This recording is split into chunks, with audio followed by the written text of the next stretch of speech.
آپ کہتے ہیں لوگ تو بہت دعائیں مانگتے رہتے ہیں. کتنی دعائیں مانگتے ہیں نا, صبح شام دعائیں مارکیٹ میں چل رہی ہیں ہول سیل کے حساب سے. اصل میں وہ دعائیں پڑھی جا رہی ہیں, مانگی. بولو, دعا پڑھنا بہت آسان. یونس علیہ السلام نے مچھلی کے پیٹ میں لا الہ الا انت سبحانک انی کنت من الظالمین کہہ کے دعا پڑھی نہیں تھی, یہ دعا مانگی تھی. اور ہم کیا کر رہے ہوتے ہیں؟ پڑھ رہے ہوتے. جتنے مرد یہاں بیٹھے ہیں, جتنی خواتین بیان سن رہی ہیں اوپر, ان سے گزارش ہے کہ اپنے معمولات میں دعا کا اضافہ کریں اور اللہ سے دعا مانگنے کا معمول بنائیں.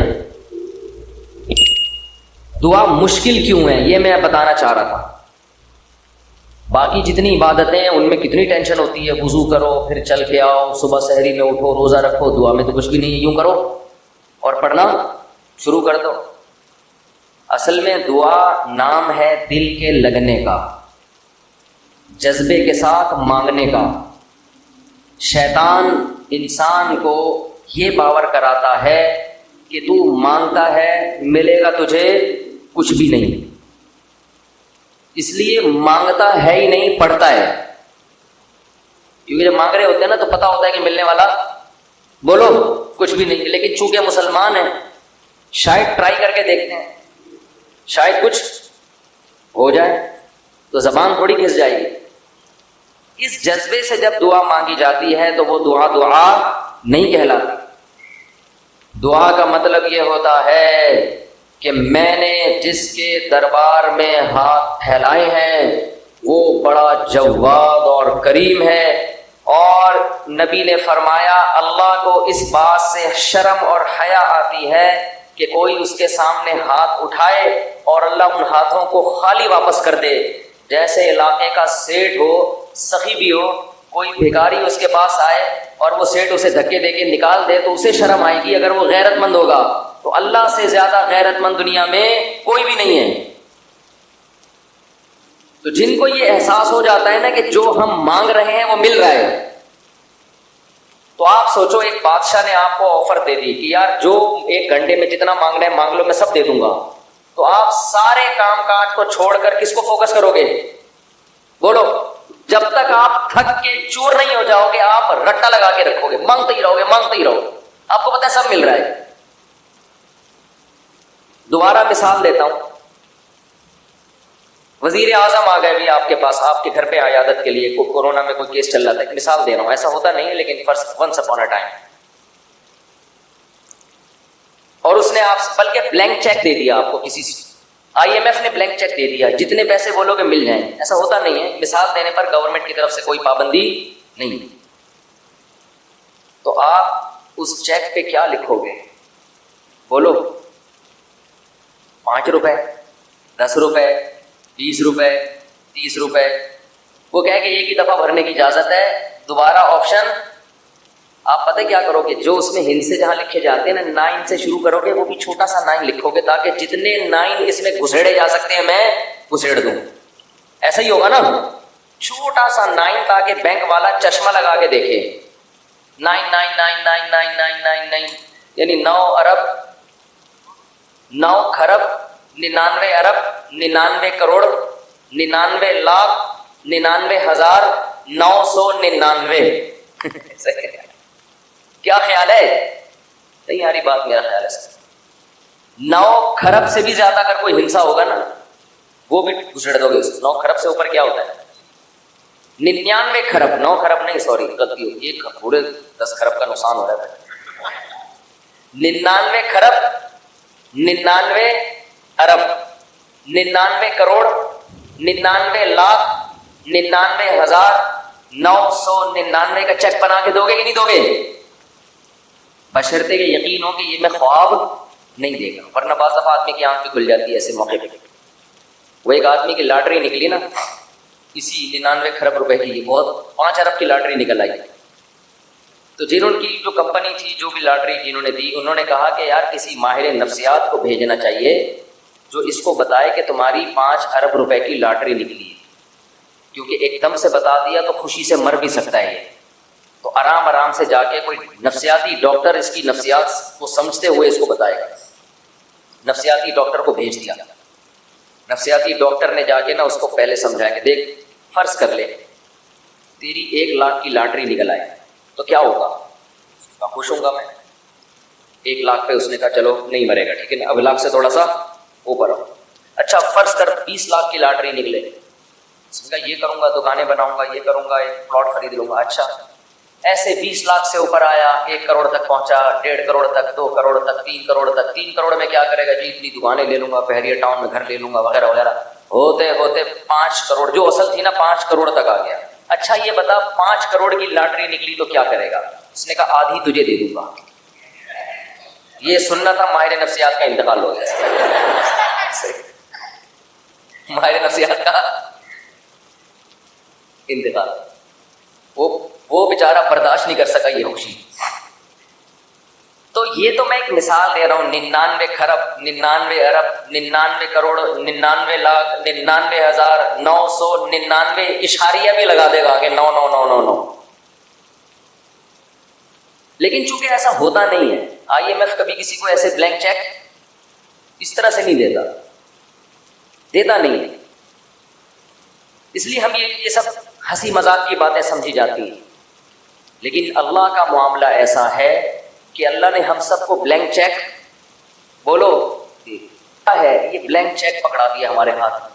جو لکھنا ہے اس میں لکھ دو, میرے دربار میں پیش کر دو, میں دوں گا. جو مانگو گے بولو بھائی. اب جس کو اس پر یقین ہے نا, اس کو جتنا وہ دعا کو فوکس کرتا ہے اتنا کسی اور عبادت کو فوکس نہیں. وہ باقی عبادت کرتا بھی اس لیے کہ عبادت کر کے دعا مانگوں گا تو زیادہ قبول ہوگی. عبادت میں دعائیں زیادہ قبول ہوتی ہیں نا. تو یہ شیطان نے دماغ میں یہ ڈال دیا ہے کہ اللہ سنتا ہے دعائیں مگر قبول نہیں کرتا. اور اللہ کہتا ہے میں کرتا ہوں قبول, لیکن جس طرح تو چاہ رہا ہے اس طرح نہیں کروں گا میں قبول. اس طرح کرنا اگر شروع کر دی تو اللہ کا معاملہ ہمیشہ غیب پر ہے. یخشون ربهم بالغیب, جو اللہ سے ڈرتے ہیں بغیر دیکھے, جو اللہ پہ ایمان لاتے ہیں بغیر دیکھے, جنہوں نے جنت پہ یقین کیا بغیر دیکھے, جو جہنم سے ڈرتے ہیں بغیر دیکھے, جنہوں نے عذاب نہیں دیکھا. کیونکہ دیکھ لیں گے تو آزمائش ختم, پھر تو سارے نیک بن جائیں گے, سارے نیک. تو اللہ کہتے ہیں بھی مانگو نظر نہیں آئے گا. تو عقل مند لوگ گڑ گڑا کے اللہ سے مانگتے ہیں. اور یاد رکھو دعا میں تکبر کبھی مت کرو. تکبر نہیں کرو دعا میں. تکبر کیا ہے کہ اللہ کے سامنے روتے ہوئے شرم آ رہی ہے, یہ بہت بڑا تکبر ہے. دیکھو کسی دنیا دار سیٹھ کے سامنے انسان کو روتے ہوئے بھیک مانگتے ہوئے شرم آ جائے, یہ غیرت کا تقاضا ہے. لوگ کہتے ہیں نا اتنی سی حاجت پہ تو رو کیوں رہا ہے, کہتے ہیں نا لوگ. ارے آپ نے جا کے کسی سے ₹1,00,000 قرضہ مانگا اور آنکھوں سے آنسو نکل گئے تو ٹھیک ہے وہ ترس کھا کے آپ کو ₹1,00,000 دے دے گا, مگر اس کی نظر میں آپ کی عزت بڑھے گی یا کم ہو جائے گی؟ کم ہو گئے. لاکھ کے پیچھے کیا کر رہا ہے یار, ایک تو بولتے نہیں ہو نا, پھر مجھے ٹپ چڑھتی ہے. لاکھ کے پیچھے آنسو نکال رہا ہے. یہی کہے گا نا ابے میرے سامنے آ کے رویا تھا, ابے تو کل بعد میں تانا بھی دے گا. تو دعا میں اللہ کے سامنے گڑ گڑاتے ہوئے آر محسوس نہ کیا کرو.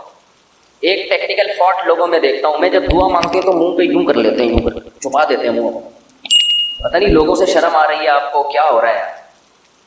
انسان کے سامنے آنسو بہانا بے عزتی کی بات ہے, استغنا کے خلاف. اپنی حاجت لوگوں کے سامنے بیان بولو نہ کی جائے. اگر آپ نے کر دی, آپ کسی کے سامنے رو دیے, اس کی نظر میں آپ کی عزت کیا ہو جائے گی, کم. مت رو, اپنے آنسو چھپاؤ لوگوں کے سامنے. ہمارے حضرت فرمایا کرتے تھے اپنی بیماریاں بھی چھپاؤ. کوئی بیماری ہے کس کے بیان کرو, بولو. لوگوں کا نہ گیت گاؤ, میرے یہ مسئلہ, میرے یہ مسئلہ, میرے گردے میں مسئلہ, میرے پھیپھڑے میں مسئلہ, میرے گلے. کسی کے سامنے بیٹھ جاؤ نا آج, اپنے دکھ ایسے بیان کرے گا لپٹ کے رونے کا دل کرتا ہے اس سے, ایسے, حالانکہ فٹ فاٹ ہوگا. میرے ساتھ یہ مسئلہ, میرے ساتھ یہ مسئلہ, میرے ساتھ یہ مسئلہ. بھائی تیرے ساتھ کوئی اچھا کام بھی قدرت نے کیا ہے. حضرت حکیم الامہ مولانا شرف علی تھانوی رحمہ اللہ تعالیٰ کو حضرت ڈاکٹر عبدالحی صاحب رحمہ اللہ نے خط لکھا. مسئلے لکھے نا حضرت، یہ مسئلہ یہ ٹینشن، یہ پریشانی یہ پریشانی یہ پریشانی یہ پریشانی، آپ دعا فرمائیں. تو انہوں نے لکھا افسوس ساری ناشکری کی باتیں لکھی ہیں، شکر کا ایک جملہ بھی بولو نہیں. پہلے شیخ اس طرح کے ہوتے تھے کہ آپ کے اندر جو فالٹ ہے نا اس کی اصلاح کرتے تھے. اب بھی ہوتے ہیں، بہت سے لوگ اچھے ہیں، لیکن بہت سے ڈرامے بازی بھی آ گئی ہے اس میں. آج ایک آدمی نے مجھے بتایا کہ اچھا بھلا ایک رشتہ ہو رہا تھا میرا، تو لڑکی کے ابا جو ہیں ان کے کوئی شیخ، ان کے کوئی بزرگ ہیں. ان لڑکی کے ابا نے بزرگ سے پوچھا کہ میری بیٹی کے لیے فلاں کا رشتہ آ جائے. بزرگ نے استخارہ نکال کے منع کر دیا. یہ بھی ایک مبالغہ ہے، غلو ہے. اپنے بچوں کی شادی میں اپنے شیخ سے پوچھنے کی آپ کو ضرورت. دیکھو شیخ پیر و مرشد کا مطلب کیا ہوتا ہے، وہ آپ کو اللہ اللہ سکھائے، آپ کو دین کی باتیں سکھائے، آپ اس سے شریعت سیکھو، اللہ سے تعلق سیکھو. شادی بھی اپنی مرضی سے کرو، آپ ہر چیز میں شیخ سے پوچھا جا رہا ہے. تو بھائی وہ آپ کے گھر کے حالات آپ سے زیادہ نہیں جانتا.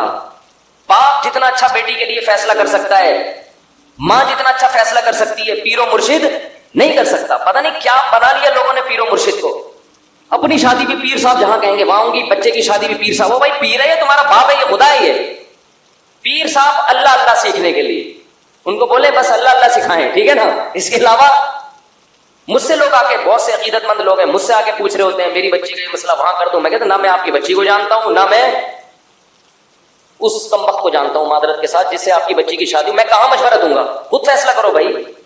تو اتنا زیادہ اپنے گھروں میں یہ جو پیر و مرشد ٹائپ کی چیزیں ہیں، جو اور ایک نمبر پیر ہوگا نا وہ یہی مشورہ دے گا، کہے گا بھائی اللہ اللہ سیکھو، مجھے کیا پتا کہ آپ نے کہاں شادی کرنی ہے کہاں نہیں کرنی ہے، تو آپ کا گھریلو معاملہ ہے. طلاقیں دے رہے ہیں پیر سے پوچھ کے، طلاقیں کس سے پوچھ کے دے رہے ہیں؟ پیر و مرشد سے پوچھ کے. تو کہاں سے کہاں بات چلی جاتی ہے. تو میں یہ عرض کر رہا تھا، دیکھو مخلوق کے سامنے رونا، رو لیتا ہے انسان، کبھی پریشان ہوتا ہے تو رو لیتا ہے. ہر ایک میں توکل برداشت ایک جیسی نہیں ہوتی، لیکن اللہ کو مخلوق کے سامنے رونا پسند بولو نہیں. میری عادت ہے میں اپنے بھی کچھ معمولات کبھی کبھار بتا دیتا ہوں. کبھی اللہ نہ کرے کوئی بیماری آئے، اللہ نہ کرے، تو میں کبھی دعا کی درخواست بھی مسجد میں اعلان نہیں کرواتا. جیسے 8-10 سال پہلے مجھے ملیریا ہو گیا تھا، کافی رمضان میں ہوا، کافی بیمار ہوں. ملیریا بھی اپنی حماقتوں سے ہوا، احتیاط نہیں کی اور ہو گیا تو بھی ٹیسٹ نہیں کرایا. فنڈر گیری چل رہی تھی اس وقت، تھوڑی انسان ذرا اور ینگ ہوتا ہے تو فنڈر کی پناہ اس میں زیادہ ہوتا ہے. ٹیسٹ کروا لیتا ہے، ٹائم پہ علاج ہو جاتا تو مسئلہ نہیں بنتا. بخار ہوا، اتر رہا ہے، چڑھ رہا ہے بخار، فنڈر گیری میں ہی ہم زندگی گزار رہے ہیں، وہ بہت ہی خطرناک ہو گیا. یہاں محسن میں مارکیٹ سے شارٹ ہو گیا، 10-12 سال پرانی بات ہے. مارکیٹ سے جب بھی کوئی چیز شارٹ ہوتی ہے جو ہر وقت اویلیبل ہو تو لوگوں کو ٹینشن ہوتی ہے. محسن صاحب نے یہاں اعلان کر دیا امام صاحب کی طبیعت بہت خراب ہے، تمام حضرات سے دعاؤں کی درخواست. میں نے محسن صاحب کی کھنچائی کی. میں نے کہا میں نے آپ کو کہا ہے کہ آپ پبلک کو بتائیں کہ امام صاحب کی طبیعت خراب، کیا ضرورت ہے شور مچانے. طبیعت کا ٹھیک ہونا، طبیعت کا خراب ہونا، یہ سب چیزیں نیچرل ہیں، نارمل ہیں. کبھی ٹھیک ہوگا، کبھی خراب ہوگا، کبھی مرے گا، کبھی جیے گا. ہر چیز کی مسجد سے اناؤنسمنٹ. پھر لوگوں کے فون آنا شروع، سنا ہے آپ بیمار ہو گئے، وہ ایک درد سر بن جاتا ہے انسان کے لیے. صرف ان لوگوں کو انسان بتا دے، اپنے چند بزرگوں کو جن سے اسپیشلی دعا کی درخواست کی جا سکتی ہے. بھائی طبیعت خراب ہے، آپ سے کہہ رہا ہوں کہ آپ میرے لیے دعا کریں. شور مچانے کی، لوگوں میں پبلش کرنے کی اس کو کی ضرورت نہیں ہے. یہ اللہ کو پسند نہیں ہے یہ عادتیں. آج اب دیکھو آبادی بڑھ رہی ہے نا، میں ہر نماز میں کوئی پرچی آ رہی ہوتی ہے، میرے فلاں کا بیمار ہے ان کے لیے دعا کرا دیں، میرے چچا کی طبیعت خراب ہے ان کے لیے دعا کرا دیں، میرے فلاں کا انتقال ہو گیا ان کے لیے دعا کرا دیں. اس کا کیا ہوتا ہے، میرے دماغ میں ان کا نام رکھنا مشکل ہو جاتا ہے. نام رکھنا کیا ہو گیا، الحمدللہ گلے کا توق، ایک توق ختم ہو گیا. تو ایک دن ایسا ہوا، فجر کے بعد پرچی، ظہر کے بعد پرچی. اب میں پوری نماز میں بندے کا نام دماغ میں رکھا ہوا ہے کہ وسیم سجاد جو حلیم کی دیکھ والے ہیں ان کی طبیعت سیٹنگ چل رہی، نماز کے بعد دعا کرانی، کیونکہ نہیں کرو پھر لوگ ناراض ہوتے ہیں. آپ کو بولا تھا ان کے لیے دعا کراؤ. یا تو پرچی وہاں لے جا کے رکھ دیں نا، زبانی میں اور ٹینشن. ایک دن ایسا ہی ہو گیا، مجھے پاس ایک ظہر میں ایک صاحب آئے کہ جی وہ فلاں کی طبیعت خراب ہے. میں نے کہا یار میں ہول سیل کے حساب سے دعا مانگ لوں گا، اے اللہ جس کی بھی طبیعت خراب ہے ٹھیک کر دے یا عافیت سے اٹھا لے. یہ تو نہیں میں نے کہا خیر ٹھیک کر دے اس کو. اور جو دنیا سے جا چکے ہیں اللہ ان سب کی، یہ تو چلتا رہے گا بھائی، کوئی مرے گا کوئی جیے گا. امام کو کیا مرغا بنایا ہوا ہے، کیا بنایا ہوا ہے آپ لوگوں نے امام کو؟ پورے محلے کی رپورٹیں اس کو، ہر گھر میں کو فلاں بیمار فلاں. میں نے کہا، انہوں نے کہا نہیں، اجتماعی دعا میں یہ ہوتا ہے اللہ ہو سکتا ہے کسی کی سن لے، اللہ ہو سکتا ہے کسی کی سن لے. شاید وہ ادھر کونے میں ایک بندہ بیٹھا ہوا اس کی ٹھا کر کے اوپر. میں نے کہا دیکھو دعا اس کی زیادہ قبول ہوتی ہے جو درد دل سے مانگتا ہے، اور درد دل سے آپ کے ریلیٹو مانگیں گے. کسی کو کیا پتا کہ سجاد حلیم والا کون ہے، وسیم کباڑ والا کون ہے، سلیم گولے گنڈے والا کون ہے، اور شریف پنچر والا کون ہے، کسی کو کیا پتا یار. جب اس طرح دعائیں مانگیں گے لوگ کہیں گے اللہ ہے ٹھیک کر دے، تیری مرضی، نہیں بھی کر تو کوئی اتنی بڑی ٹینشن والی بات نہیں ہے. آپ اپنے خاص خاص محبت والے چاہنے والوں کو بتایا کرو. کوئی بزرگ ہے جن سے تعلق ہے، یا امام سے خود کہہ دو کہ مفتی صاحب میرے فلاں کی طبیعت خراب ہے، آپ دعا کر دیں، کیونکہ آپ کو عقیدت ہے امام صاحب سے شاید ان کی دعا، تو انسان کھڑے کھڑے وہی دعا کر دے. یہ سنت ہے. صحابہ نبی کے پاس آ کے یہ نہیں کہتے تھے کہ مسجد نبوی میں فلاں کے لیے دعا کروا دیں. صحابہ یہ کہتے تھے یا رسول اللہ آپ میرے لیے یہ دعا کر دیں. نبی اسی وقت کھڑے کھڑے ان کے لیے دعا کرتے تھے، اور بہت دفعہ سامنے قبول بھی ہو جاتی تھی. نبی صلی اللہ علیہ وسلم نے ایک دفعہ ارشاد فرمایا کہ میری امت کے 70,000 لوگ بغیر حساب کتاب کے جنت میں داخل ہوں گے جو اللہ پہ بہت زیادہ توکل کرتے تھے. تو ایک صحابی کھڑے ہوئے حضرت عکاشہ مجمع میں، انہوں نے کہا یا رسول اللہ میرے لیے دعا کر دیں، میں بھی انہی میں سے ہوں. یہ نہیں کہا یا رسول اللہ میرے لیے 27ویں رات کو سب کے سامنے دعا کروا دیے گا، بس یا رسول اللہ آپ میرے لیے بھی دعا کر دیں. آپ نے فرمایا اللہ اللہم اجعل عکاشۃ منہم، اے اللہ عکاشہ کو بھی ان لوگوں میں شامل کر دے. جب حضرت عکاشہ کی دعا نبی نے مانگی صحابہ کو تو جوش پیدا ہو گیا. ایک اور صحابی کھڑے ہوئے، یا رسول اللہ میرے لیے بھی دعا کر دے کہ اللہ مجھے بھی ان میں سے کر دے. آپ نے فرمایا سبقک بہا عکاشہ، عکاشہ سب تک لے گئے. کیا مطلب؟ حدیث کا مفہوم کیا ہے کہ اللہ نے یہ فضیلت اس کے لیے رکھی تھی جو اس فضیلت پہ بہت زیادہ حریص ہو، اور یہ حرص عکاشہ میں ہے کیونکہ انہوں نے کسی اور کے کھڑے ہونے کا انتظار نہیں. یہ بذریعہ وہی نبی کو پتا چلا نا کہ یہ اللہ اسی کے لیے قبول کرے گا جو پہلے نمبر پہ کھڑا ہو کے دعا مانگے گا، دوسروں کے لیے آپشن نہیں ہے. تو نبی سے تو ڈائریکٹ درخواستیں کی گئی ہیں. اس طرح علماء سے کہنا چاہیے کہ حضرت میرے فلاں کا مسئلہ ہے، یہ دعا کرا دیں، یہ کر دیں، یہ کر دیں آپ دعا، تو یہ ٹھیک ہے. لیکن اجتماعی پرچیاں دے دے کے دعائیں کبھی کبھار ٹھیک ہے، اس کا معمول بنانا ٹھیک نہیں ہے. اپنے غم کو کس کے سامنے بیان کریں؟ اللہ کے ساتھ. اس کو پبلش کرنا آج فلاں کے ساتھ یہ مسئلہ مجھے اچھا نہیں لگتا، کبھی ذرا سے طبیعت خراب ہوئی، ملیریا ہو گیا تھا تو یہاں پھر دعائیں شروع، مفتی صاحب بیمار. ابے بھائی اللہ کے سامنے بیان کرو، کیوں پبلک تبلیغ ترس کھا رہی ہے؟ اچھا نہیں لگتا کہ کوئی آپ پہ آ کے ترس کھائے، بیچارہ کہے. آپ لوگ کہیں گے مفتی صاحب بیچارے، مجھے تو اچھا نہیں لگتا بھائی. مجھے آ کے کوئی کیا کہے، بولو بیچارہ. بھائی ہم تو بیچارے نہیں، ہم اللہ کے سامنے بیچارے ہیں، آپ کے سامنے فنٹر ہیں. ہم ایسے ہی رہو. تو کون ہے اور کیا، وہ تو کون ہے میں بیچارہ. ایک شاعر کا شعر ہے بڑا زبردست، اللہ بچا کے رکھے، استغنا کے ساتھ ہی رکھے. لوگوں کے سامنے کمزوری ظاہر کرنا. ہمارے فرماتے کوئی دوا بھی کھاتے ہو نا لوگوں سے چھپ کے کھایا کرو. کوئی بھی دوا کھا رہے ہو لوگ اپنی بیماری لوگوں کے سامنے ایسے نکلو، یہ کوئی بیماری نہیں، فٹ فاٹ، بے شک چھپ چھپ کے کچھ بھی کھا رہا ہو، ٹھیک ہے، لوگوں کے سامنے مت غم کو ظاہر کرو. تو ایک شاعر نے بڑی اچھی بات کی ہے، رحموتک خیر من رحموتک، کہ لوگ تجھ سے ڈریں.